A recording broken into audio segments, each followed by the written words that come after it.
action. The cold months are moving in. I've got something that's gonna warm your heart, warm your soul, and it's gonna taste amazing. See you in a mo.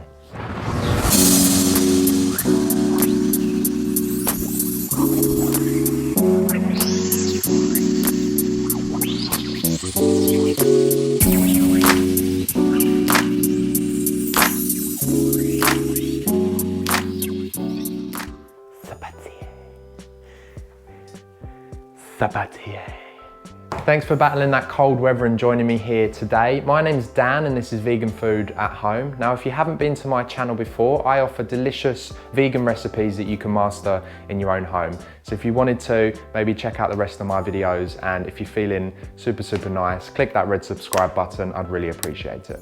Today's dish is really exciting. It's definitely gonna warm you up after this spell of cold weather. What I've got for you today is a roasted vegetable winter salad. I can't wait to start chopping up some of these delicious ingredients that I've got for you. Let's get going. So I'm gonna start with the vegetables to roast. So I've got things like potatoes, parsnips, that kind of thing. But also today I'm gonna use some beetroots, which will be quite nice, some raw beetroots. So I'll show you how to kind of take those apart in just a moment. Let's start with the parsnips. Chop off that end part. It's always important to find my compost bin. Oh, would you look at that? How funny. Thanks, nobody. I've got this incredible peeler that just is gliding on your vegetables. You can just do it with your eyes closed. It's fantastic. So I'm gonna peel up 2 parsnips here, and these just gonna get roughly chopped really into large discs. Not too large. I kind of want the veg to cook reasonably fast. With the parsnips, it's quite easy because they're quite chunky on one side, skinny on the other. So I just kind of find that midway point, slice that down the center. With this side, make sure you've got some kind of bigger slices. You don't want to make them too small. On this larger side, just go a little bit thinner with your slices. And if you find that they're a little bit too big, just kind of slice those down the middle, that's fine. All those pieces, throw those into your bowl. Get your other parsnip chopped. So now let's move on to the potatoes. For a potato that large, that's perfect in half. In actual fact, I'll probably chop all of these in half. I'm not gonna boil these before I place them into the pan like you sometimes would. So let me peel these and then we'll move on to the next one. Cool, potatoes are done. Throw those into the bowl. I'm gonna grab the onions now. Just chop the top and the bottom off. These are getting chopped quite large, so you don't need to worry about being fancy and leaving the root on and worrying about how you're gonna chop your onions or anything like that. Just chop it in half, peel the skin, and then with that piece, I'm just gonna go directly down the middle, and then here, I'm probably gonna chop that into quarters, so you get these nice, big, chunky, kind of rectangle pieces almost. And then the same with the other onion. So I've got one more onion to chop, so I'll just get that done very quickly. Moving on to the beetroot. When you buy fresh beetroot, they come with the stalks and the skin on. So obviously we've got to break this part off and chop that off. It will be messy though, so I'm gonna pop on this apron and let's get going with these. I'll just start with one of these. I'll just take my knife. I'll use the heavy part of the knife, kind of closer to the handle, slice straight through there. This will get your hands pretty mucky, but it's all part of the fun. I'm just gonna peel that part of the skin off. Now this is a portion for kind of 3 to 4 people really. If you find by this point you kind of maybe chopping a few too many vegetables, that's fine. But this is the kind of dish that will still taste great on the day after, so don't worry about cooking too much. Take this big one. And I love these beetroots because they taste really earthy and there's so much fragrance, and as soon as you start cooking them, they crisp up nicely, and they're actually quite hard, but they can get really soft and really delicious. So I really recommend experimenting with raw beetroot. It is obviously a pain to use, but I promise you it's worth it. Feel free to cut these however you like, but I would probably go down the center and then each of these either into quarters, or I'm gonna actually do these and cut that into 6 pieces. Just go again in half. I'll just make those slightly different sizes. I think that half is a little bit smaller. Just gauge it. I mean, you'll know when you're chopping. Okay, I'm gonna tidy up this mess and I'll be right back.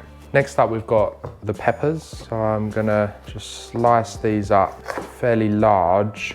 So I normally take the whole end out, and then what I'll do is where the center part is joining onto the flesh on the outside, I'll just kind of snip those off with the knife. Just be careful if you're using a sharp knife. Kind of snip those off like that, and then just try and remove that center part, get rid of that. If there's any seeds, I normally just bang those out into the compost. And then once you're kind of a little bit more hollow, slice it in half and then into quarters.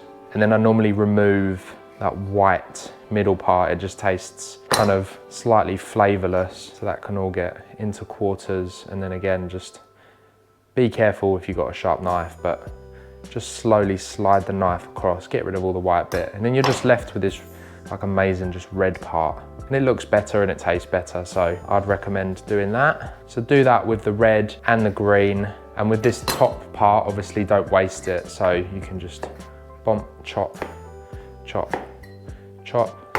Same with that side as well. So I'll chuck those. I'm actually gonna chuck those into a separate bowl. Also, I'm gonna place in my mushrooms. So the peppers and the mushrooms, they're gonna go into the oven a little bit delayed, just because they're not going to take as long to cook.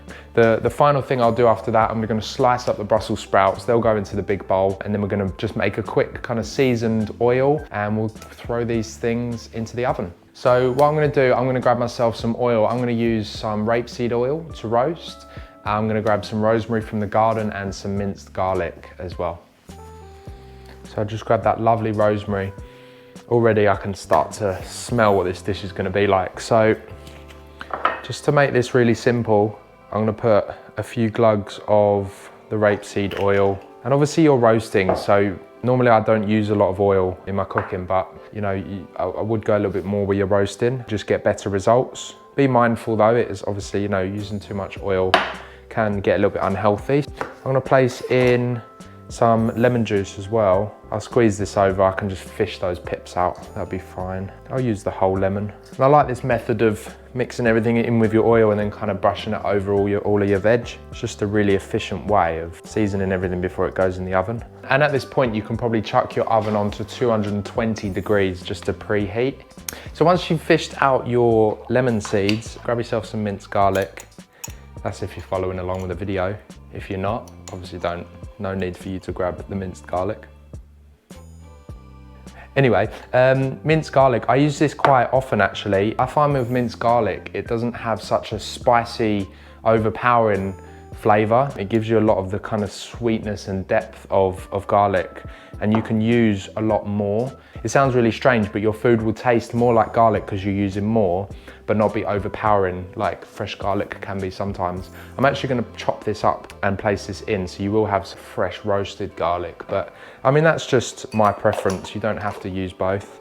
Chuck that minced garlic in there, give it a bit of a swirl. I've got my pestle and mortar here that I chuck a load of black pepper in and get that nicely grinded, and then just a real generous pinch, and then a nice generous pinch of sea salt as well. Give that a bit of a stir. Perfect, so I'm gonna chuck my large vegetables into the large pan that I've got here. One thing to bear in mind when you're roasting vegetables is if you want a consistent kind of crispiness, you do want to make sure that you've kind of got one layer of vegetables, but this is a meal that's meant to be fast and efficient and something that you can kind of make for, you know, 3 or 4 people at home. So don't worry so much. It does mean you're going to have to mix halfway through the cooking process, but I mean, sometimes if your oven's not big enough, or you know, sometimes you just don't have pans that are big enough, don't worry so much. If you're cooking a roast dinner and you want those perfectly crispy roast potatoes, maybe cook those separately so that they've kind of got an even layer. But really, I mean, I don't fuss too much. As long as your food tastes good and you've got a little bit of that crispiness,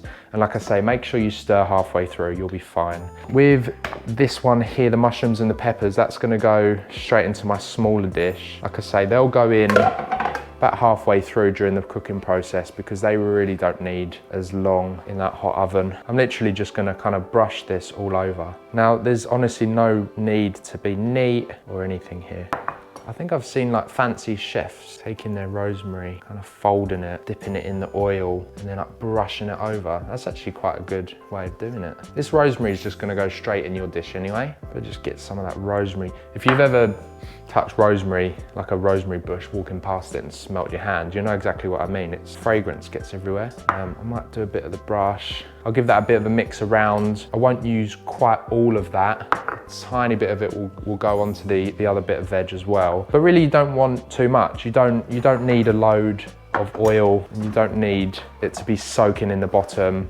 You can do that, but you know, this will stay a little bit healthier and kind of be more nutritious if you just remove some of that excess oil that you don't really need. So like anything with my cooking, gauge it. If you feel that you need to do it slightly differently, go for it, but definitely something with oil. I wouldn't overdo it. So I'm gonna finish these two off. This is gonna go into my oven, the large pan, for 15 minutes originally. At that point, I'm gonna quickly grab it out, give it a nice toss over, pop it straight back in the oven along with the smaller dish as well.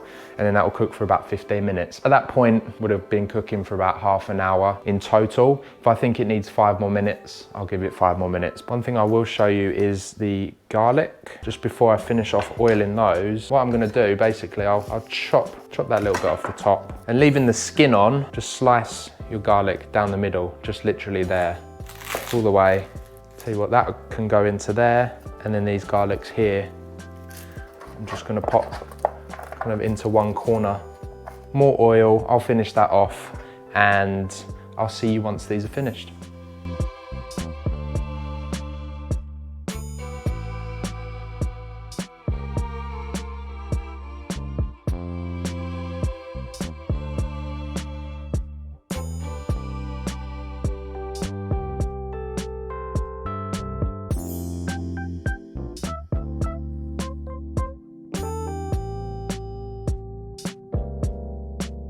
So we're getting very close to being able to dish up this lovely meal. What I've got here is some spinach. I'm just gonna leave these kind of whole, really crunchy, really like fresh.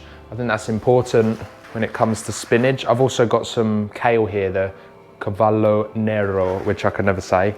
I'm just gonna stack them like that and literally just take off these end pieces here, just because they've kind of just, I guess, worn a bit. With kale, it's nice to remove the center stalk. Things like curly kale, you might need to use a knife, but I find these ones are quite easy just to rip, or you can just slide your knife up there. Either way, I mean, whatever you find kind of faster. But that stalk down the center, you can probably hear it. It's quite tough, and it's not really something that you wanna try and eat. You're looking for these nice kind of fluffy leaves. I'll leave that to one side. Let me de-spine these kale pieces and then we'll chop them up.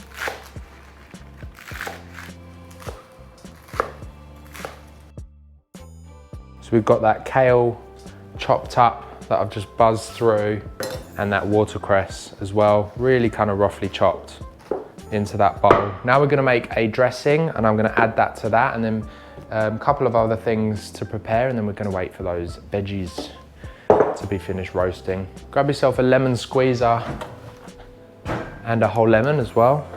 Chop the lemon down the center, get that delicious juice out. That can go straight into your bowl. Now you're gonna go for some extra virgin olive oil as well. A medium pinch of sea salt, medium pinch of black pepper. Also got here some balsamic vinegar as well. And don't worry, I'll leave a little list of ingredients in the description below. But really, this is just a light dressing.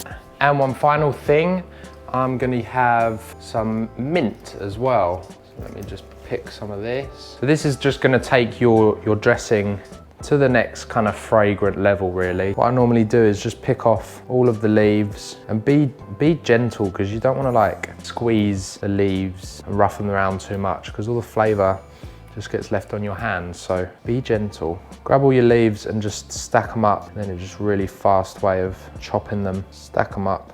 Make sure the pointy bits are facing the same way. That's kind of helpful, really. Okay, Google, thank you.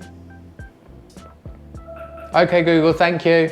And then just from there, just kind of roll over a little bit and just slice the herbs just like that. Really easy. So you're just stacking them up like this, kind of rolling them not too many times, and you kind of got almost like a coil, and then yeah, just slicing. And what you get left with is kind of your strands like this. And what I'd normally do is pick them up and just separate them out. So you're not left with giant kind of big round pieces, but what you're left with is a really consistent, lovely kind of ribbon of mint, which I think is really nice. You can go thinner if you like, but I think this is gonna go really well the way I've done it. So grab that one more time. Just give that a decent stir. Just allow that mint to kind of infuse into the dressing. Grab yourself a teaspoon, just give that a little taste. And you should have a nice balance really of kind of fragrance and sour. Obviously it's quite oily from that extra virgin olive oil, but you are going for that. If you want to add more lemon, go for it. If you want to add a little bit more salt, go for it. But again, be mindful of adding too much of these things. With the balsamic vinegar, I find that it is quite overpowering in flavor, so be careful. You don't have to use balsamic vinegar. If you don't necessarily like the flavor, you can use apple cider vinegar or anything vinegar-ish, really up to you. Or just leave the vinegar out, use a little bit more lemon juice. Just make sure the flavors are nice and balanced.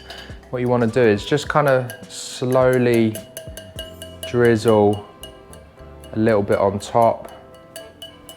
And then from there, actually, why not use your hands? Just kind of mix that around. You'll immediately see that you actually, I've only used a third of the dressing there, and I haven't even made that much dressing. Because of the oil content, it's just a really good coverage. And remember, the roast veggies are going to be oily anyway, so you're not going for over oiliness, like an overly dressing. This is just to get flavor onto your leaves, because leaves can be bland sometimes. But the good thing about putting leaves into a dish like this, where you're having a lot of soft vegetables that you've roasted, this is going to still give you a lot of crunch and a lot of texture. We are going to put walnuts in it as well, so that's adding to that kind of crunchy texture. But yeah, leaves are a good kind of bland flavor, but in a really good way, you know.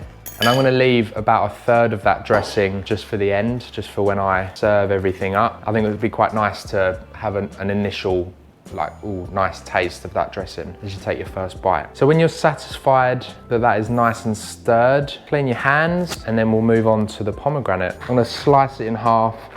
Now, I've seen loads of crazy tricks online to try and get these seeds out. I've never found like the perfect way to do it. Sometimes people kind of open it up and just kind of release some of those gaps inside like this. And then once you feel like you've released it a little bit, you can then tap on top. Some people kind of bang it with a wooden spoon. I just find if you keep ripping into the little sections and then you're left with kind of smaller pieces, you can rub those through your hands.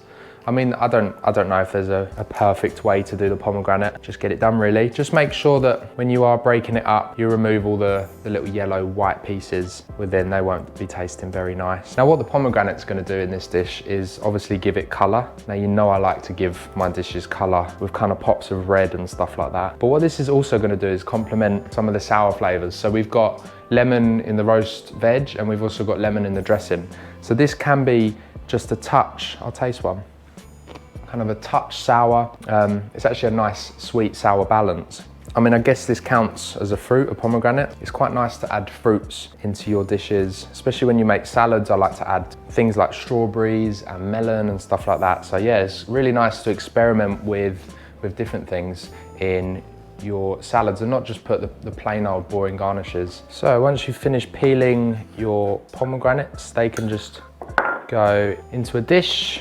Okay, so once you've done your pomegranate, we're gonna just grab some, I've got some walnuts here, and I'm just gonna chop these just really roughly into your dish, ready for later. And then what we've also got is some tofu as well. This is quite a large block, so I think I'll use maybe a quarter of that. And what I'm gonna do is just kind of squash it and then just crumb it into nice tiny little pieces like this. You don't need to be too consistent with this. Just make sure there's no kind of large chunks.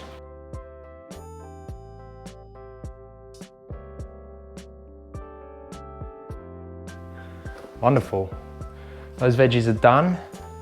I'll just leave those to cool for just a moment. What we're gonna do is plate up our salad. Now I'm gonna pop it, let me move this out to the one side. I'm gonna actually pop it onto this big dish kind of create a bed of greens and then roast veggies on the top, and then I'm gonna garnish with this stuff. We do also have, I bought some of this like microgreens from the supermarket, so these are quite nice. I like using these. They come in like a kind of a soil almost, so I just take the scissors and chop them all off, and they're just gonna get sprinkled all over the top for some kind of power nutrients. So that's really, really nice. One thing you could add to this salad just to bulk it out even more is something like wild rice. So I'm not gonna do that today. If you're making a portion for 3 or 4 people, you could do a portion of rice for maybe 2, and that can get mixed throughout, either through the greens or maybe as a side to serve once you're putting it into your individual plates. It's really up to you, but like I say, today I'm not gonna go for that, but I recommend if you're gonna try this dish and you have that little bit more time, maybe chuck some wild rice on, and it's only gonna add to the dish. It's adding that really nice kind of grainy, healthy flavor. These roast veggies here, I'll just show you, have just gone absolutely amazing. Some nice charring on there. I mean, just take a look at that garlic. That is incredible.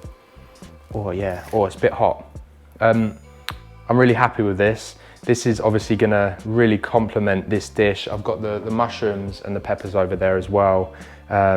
This is really kind of reminding us that, you know, it might be cold, but hey, you got roast vegetables. Christmas is coming. We can't be that unhappy. Thanks again for joining me on the video here today. I really appreciate your support with my YouTube channel, and I'm really, really excited every time I get to bring you dishes like this, especially moving into winter. It's quite exciting. I'm here with my jumper on, and yeah, it's really great to bring these kind of interesting ideas to your table at home. So if you do like what you've seen today, make sure you subscribe to my YouTube channel. I do have a lot of content on there already. You can go through that, take a watch, like and comment on anything that you kind of enjoy. And yeah, like I say, I really appreciate the support that you guys are showing me. Leave a like and a comment on this video as well if you can, and share it with all of your friends, and more importantly, try it at home and let me know how it goes. Thanks very much. I'll see you on the next video. I'm gonna just plate this and enjoy it because I am starving.